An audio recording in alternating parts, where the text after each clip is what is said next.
Enable.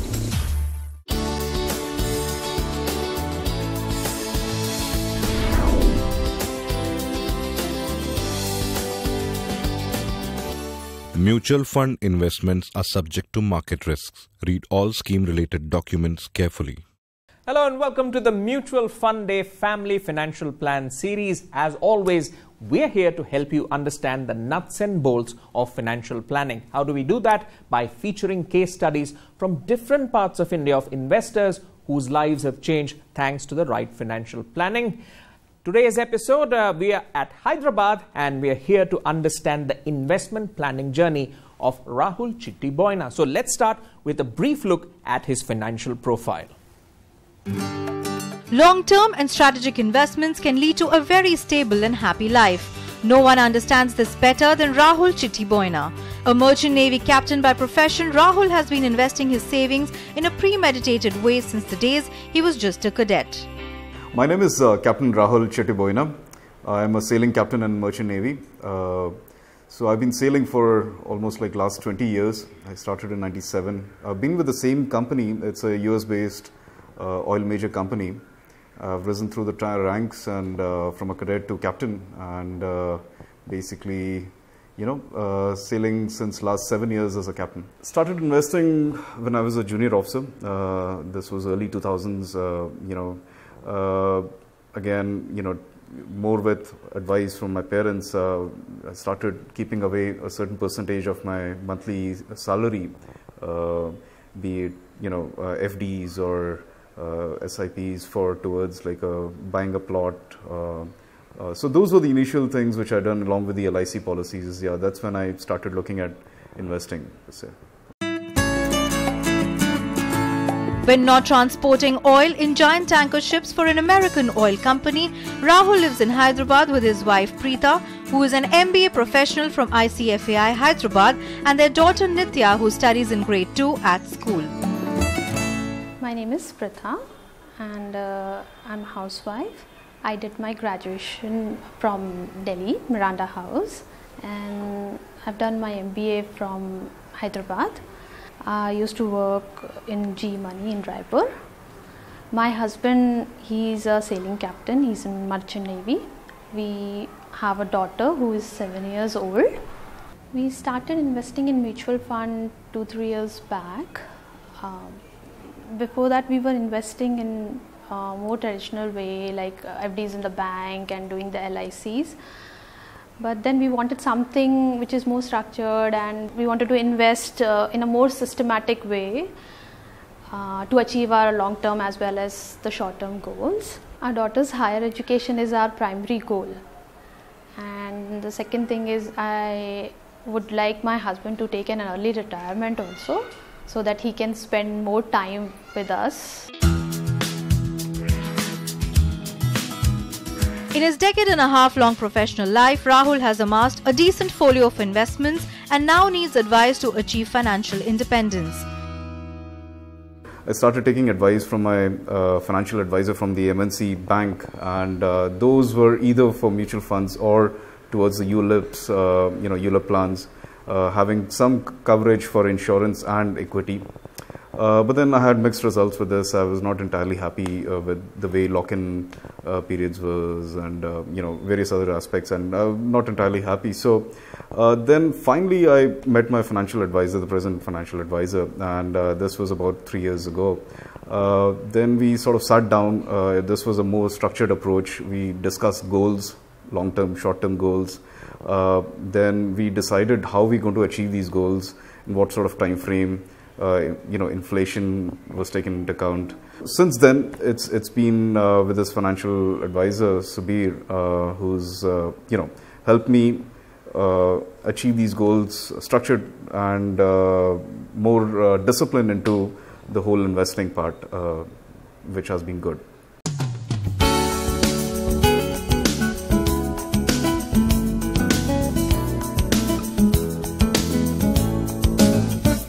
In today's episode, we will help Rahul to get the best advice to achieve financial freedom quicker than conventional professions and set up a corpus for a long-term financial stability of his family.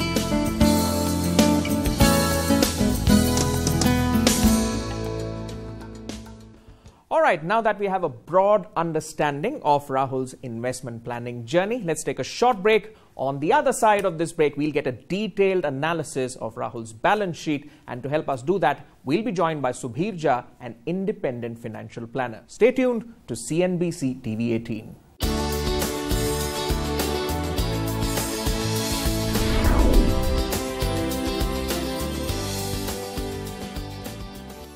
Mutual fund investments are subject to market risks. Read all scheme-related documents carefully. Welcome back to the Mutual Fund Day Family Financial Plan series. Now, in the previous segment, we got a broad understanding of Rahul's investment journey, our featured investor. In this segment, we get a detailed analysis of his balance sheet. And to help us do that, we're joined by Subhir Jha, an independent financial analyst. Gentlemen, thank you so much for joining us. Rahul, let's start with you. You started working in Merchant Navy 97. Your investment journey started in 2000, pretty quick. So what was the motivation to start your investment journey so early?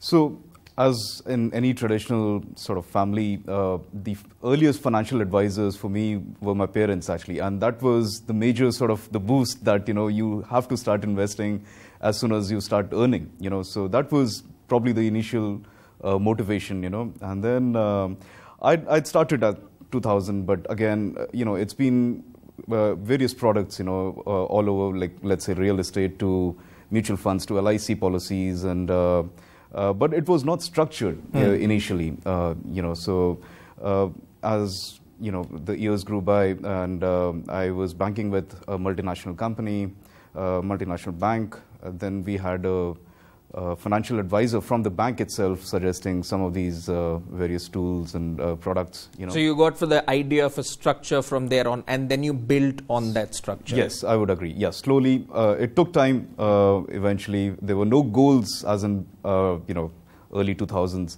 But then those goals, with education and with marriage and with kids, of course, those goals became more and more clearer. And then we came to a structured, sort of a balanced outlook on what we must be doing, and then proper discipline in how we go about doing those things. All right. So fast forward now, what's your portfolio allocation look like? So I would say something like 60% is real estate, actually. So traditionally, from an Andhra family, we were you always looked at real estate as the primary financial, the asset class. But then since I started this mutual fund journey, I think right now, for the rest of the 40% part, I would say 20% is in equity and 20% is in debt funds. Okay. That would include a part of my company's retirement fund as well. That is included in that debt fund.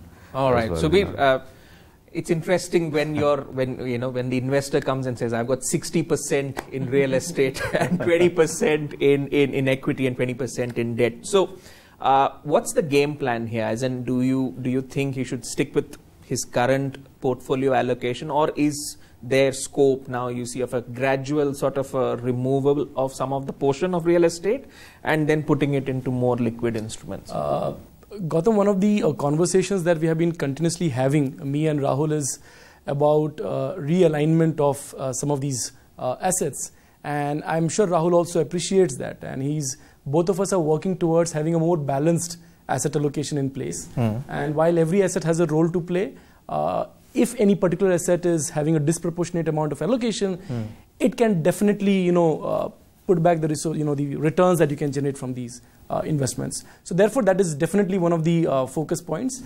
And over the next medium to long term, we are looking at rebalancing the portfolio and tilting it more towards financial assets. What's the starting point for the benefit of viewers, a lot of whom might have a substantial chunk of their investments logged in real estate, but who might be thinking of investing it in more liquid instruments? Where do they start? What's your view on that? So we are very clear on this. The approach is, first step is to understand where you are. Many a times people are not aware where they are. So that's the first starting point. Once you do that, we are big supporters of goal-based investment. So we try and sit with them and identify your goals. So once you do that, then you create investment plans which can help you achieve those goals.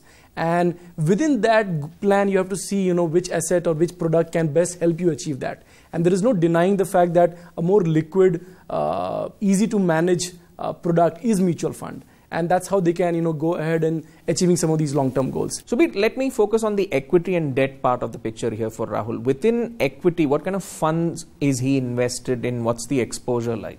So when we did the risk profiling for Rahul actually, and considering his age and his income profile, he can take slightly higher risk compared to a normal investor. Given that we have around close to 50 to 60% in large caps, remaining 40% is more or less divided between mid and small caps. All right. And now gradually we are also having 5 to 7% of a thematic fund as well that way. So that's the rough allocation between equity funds. And when it comes to debt funds, what's the breakup? So what we have done is, if I keep aside the emergency corpus that we have created and I look at debt as a long-term allocation, we have into medium and long-term accrual funds allocation as such, which are with a horizon of 3 to 5 years. Okay. Now, Rahul, when you had the conversation with Subir about your investment, what was your expectation in terms of returns for your equity and debt funds? What figures did you have in mind? So, higher the better, but no, I'm just kidding. But I think for equity, we were looking at anything like 12% was a conservative figure. That was beating the bank FDs, and at the same time, the capital, I wanted some liquidity as well. So that was 12% for equity, and 8 to 9% for debt. That was my expectation, and that's what I think we've been aligned, and that's what we discussed. So has his portfolio matched his expectations? How would you characterize its performance? First of all, thanks to Rahul for setting a very reasonable expectation. Okay. I think both of us will appreciate that 12-13% on a long term is a very reasonable expectation. We have done significantly better than that, but over a long term, so we just started some years back, so there's a long way to go, but we have as of now done better than what was expected. Now, you have a job which involves a lot of travel. So let's talk about insurance. How much of insurance do you have? Do you have term plans? How have you strategized on that front? So initially, when I started, I purely went for the LIC policies, which I'm sure everybody does.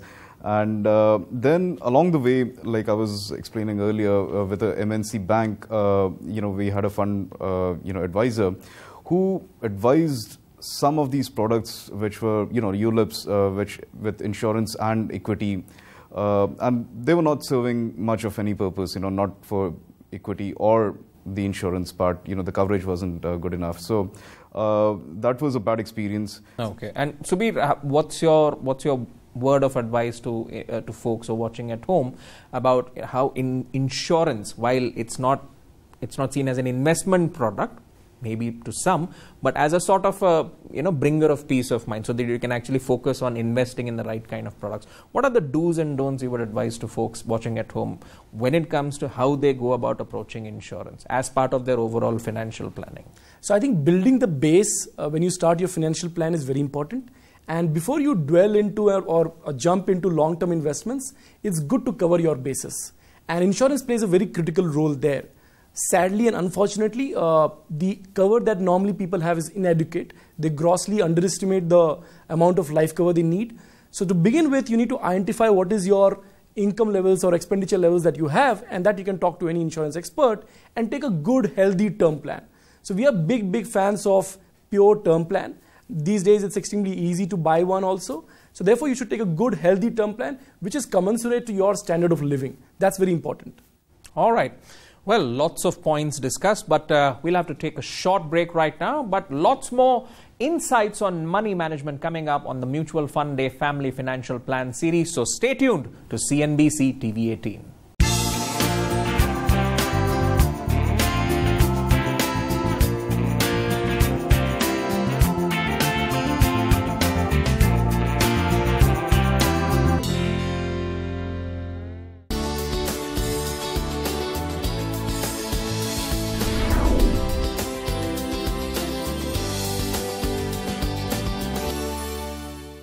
Mutual fund investments are subject to market risks. Read all scheme-related documents carefully. Welcome back to the Mutual Fund Day Family Financial Plan series. Let's pick up the conversation where we left off. Subir, a lot of people might have this question, and maybe a few of the investors might have approached you on this question. But what's going to be the impact of GST on mutual fund products? Because there is going to be a rise in expense rate. Not very significant. The management fee that is being charged a 15% service tax as of now would be charged 18%, and it would be a very, very minimal increase in the overall scheme of things. So investors need not worry on that point at all. All right, and what are some of the life pro tips you would offer to viewers watching at home when it comes to choosing the right options to create the right tax efficiency for their investment portfolio? Yeah, so generally what happens is when it comes to tax related investments, so there are two parts to it. One is investing for tax saving, and one is what is the tax implication for your investment. Generally people tend to, especially the younger lot, tend to rush for tax saving instruments at the end of the year. There, I would very clearly say that marry that with your long-term goals and accordingly invest, and don't leave it for the last moment in the financial year. That is one. B, please try and understand that, any investment that you do has a tax characteristic. Please try and keep that in mind. So a lot of folks do fixed deposits and pay a significant amount of tax on it. There are very credible, similar risk instruments available in mutual funds which will have a much, much lower tax implication compared to a fixed deposit and can give you a very similar pre-tax return. So you'll be significantly benefited by choosing those products. All right, let's shift focus from tax planning to your long-term goals. Now, you have a daughter who's in grade 2, so still some time before she reaches college. So what's your education fund target for her? I think we discussed this, in the present day, if we have let's say 2 crore corpus, we actually, include the inflation onto that and, run it for those many years, and having that corpus at that time available, for Nitya to use. So we were looking at that, plus the retirement sort of corpus as well. So, or if she doesn't use that corpus, I mean, that will be available for some other life event, which can be used. But you have a 2 crore fund target as a sort of a basic education fund target for your daughter. That's the figure. That's right. So now that you have the target, how do you go about structuring your investment to make sure you hit that education fund target? What would you have to say about that? That's a very good question, because setting targets is only the first part of it. Choosing the right kind of products during the life cycle of this goal is very important. So when we begin with this goal, depending on the tenure left for achieving this goal, we have an asset allocation. So if the tenure is 15 years, we can obviously have a higher equity allocation and lower debt allocation. And then every 4 or 5 years, you gradually decrease the equity exposure so that when the money is needed for education or for any goal as such, it's primarily into debt that ways. So we begin with higher equity and gradually reduce that equity exposure, and then ultimately when we are needing the money, we are mostly into debt. And Rahul is in a strong position. He has a high-paying job, yes. And of course, he has that active plan of hitting a target of say 45, 50, where he has front-loaded a lot of his investment when it comes to retirement planning. But what are some of the things he needs to take care of to make sure that the plan he has, that by 45, 50, his retirement fund is done? So like you said, Rahul is in a position where he can front load those investments. So if he can realign that a little bit over the period of next 7, 8 years, he will be in a very good position to do that. The second part of it is the right amount of risk. Sometimes people take too much of risk and sometimes they take too little risk. So we call it the risk of not taking any risk. Has Rahul taken your advice? Has his risk profile matured? Yes, I think credit to him. I think he has been very, very accepting and open to our suggestions. And gradually, one step at a time, we are getting there. And I'm very hopeful. Like I said, as a family, both Rahul and Preeta, they are very accepting to the fact that they need to do things in order to achieve results and outcomes. And both of them as a family, they are geared towards that. All right, almost out of time, so I'll throw in the last question to you. It's been close to 2 decades since your investment planning journey began. What are some of the key lessons that you have learned in this journey? I think the first thing which comes to mind is time. Earlier you start, the better it is. I've seen it for myself. Initially those carefree days, not investing enough. If I had started at that time, it's always good in hindsight. So time is definitely of essence.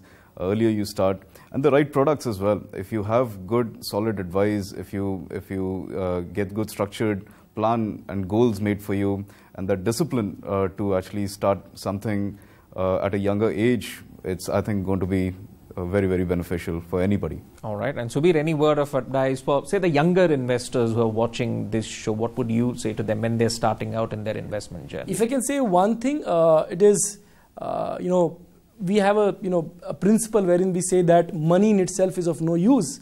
Money at the right time and for the right reason is what makes it meaningful. So whenever you do an investment, try and link it to a particular objective that you want to achieve in life. And I think that would sort out a lot of things when it comes to investing. All right. On that note, we'll conclude this episode of the Mutual Fund Day Family Financial Plan series. Thank you very much to Rahul and Subir for sharing with us your investment story and, of course, your expert insights on money management. And thank you to our viewers for tuning in. Lots more insights on financial planning coming up. Stay tuned to CNBC TV18.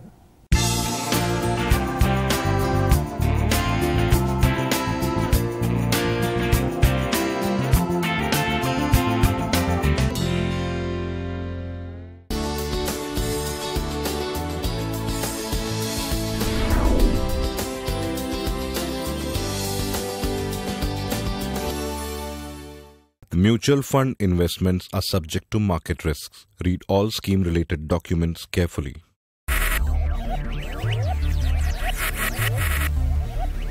Focus. Ideate. Innovate. Enable.